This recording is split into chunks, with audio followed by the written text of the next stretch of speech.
Hi everyone! In the last video, we talked about using the distributive property to multiply polynomials. We also talked about how important it was to be organized in the way we show our work to make the process simpler.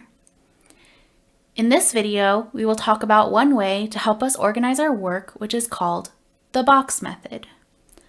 Let's start with an example we used in our last video. X minus 2 times 4x plus 1. As you can guess, the box method involves putting our work in a box. Think about it as creating a multiplication table where we will line up the appropriate degrees. Remember, that's the exponent in your variables. In this case, there are two terms in each of these polynomials, one to the first degree and one to the 0 degree, which is just the number. So we will draw a 2 by 2 box.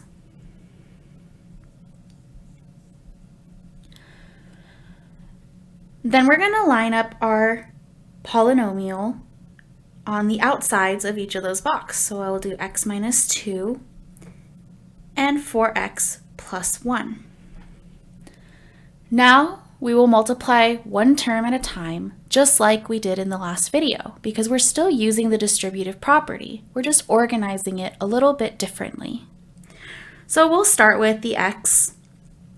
X times 4x is 4x squared.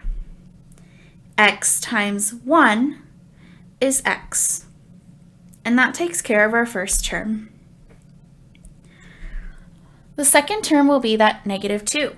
Negative 2 times 4x is negative 8x. And negative 2 times 1 is negative 2. Remember that the last step is to combine like terms if there are any. And also recall that if we organize the polynomials from largest to smallest degree, we can almost always keep the first term and the last term. In this case, the first term would be the 4x squared, and the last term is a negative 2. And that leaves us with the middle two terms, x and negative 8x. So our final answer will be 4x squared minus 7x minus 2. The last thing to keep in mind is it doesn't matter which one you put vertically or horizontally. The results will be the same, so just do what makes the most sense to you. Let's do another example. X plus 7 times 2x squared minus 3x plus 1. In this case, we have a 2-term polynomial by a 3-term polynomial. So we will draw a 2 by 3 box.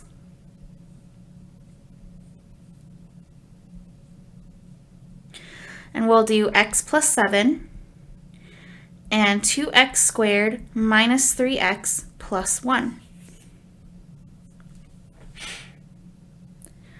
And then we'll do exactly what we did last time. X times 2x squared is 2x to the third.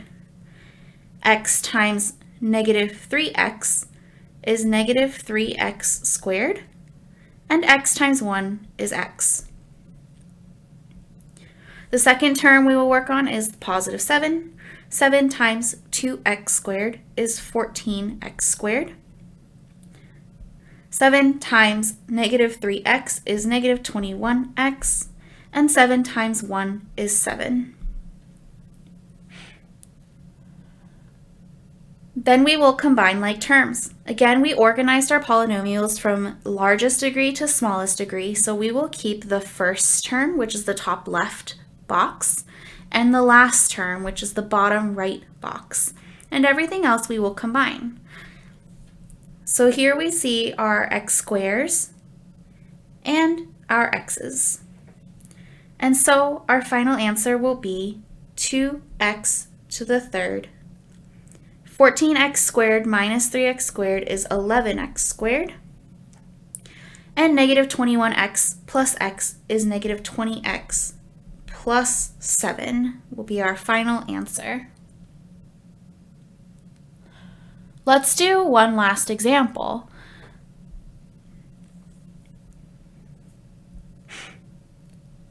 3 minus 7x plus x squared times 4x plus 2x to the third minus 5. Just like last time, we want to make sure that we order our expressions from largest to smallest degree. So we'll rearrange this to say x squared minus 7x plus 3 times 2x to the third plus 4x minus 5. Now there is one more step that we can do to help us organize our work a little easier, and that is to fill in any missing degrees so that you have every order in your expression.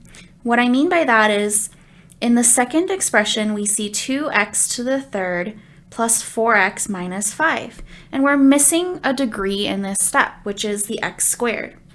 What we're going to do is add in an invisible x squared, which is just adding in a 0, but that is a placeholder that will help us organize our work. And so really this is a 3 by 4 term box. So let's draw our box.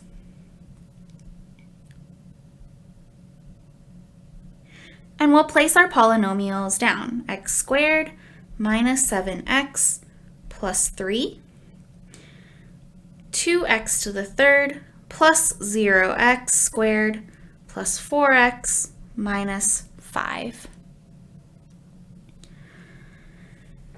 And now we'll multiply like we've been doing.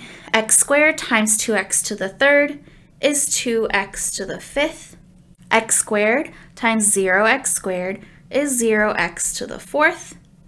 X squared times 4x is 4x to the third. And x squared times negative 5 is negative 5x squared. The next term we'll do is this negative 7x. Negative 7x times 2x to the third is negative 14x to the fourth. Negative 7x times 0x squared is 0x to the third. And negative 7x times 4x is negative 28x squared. And negative 7x times negative 5 is positive 35x.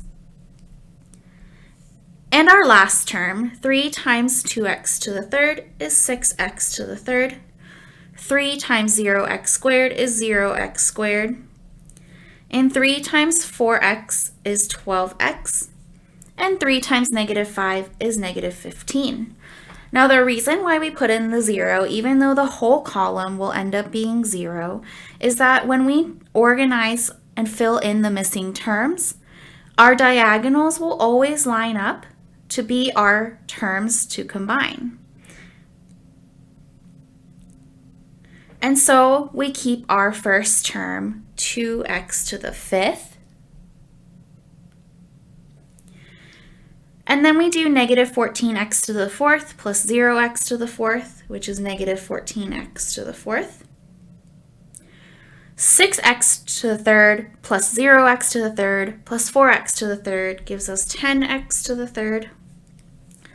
0 minus 28 minus 5 is negative 33x to the second. 12 plus 35 is 47x. And lastly, we have our negative 15.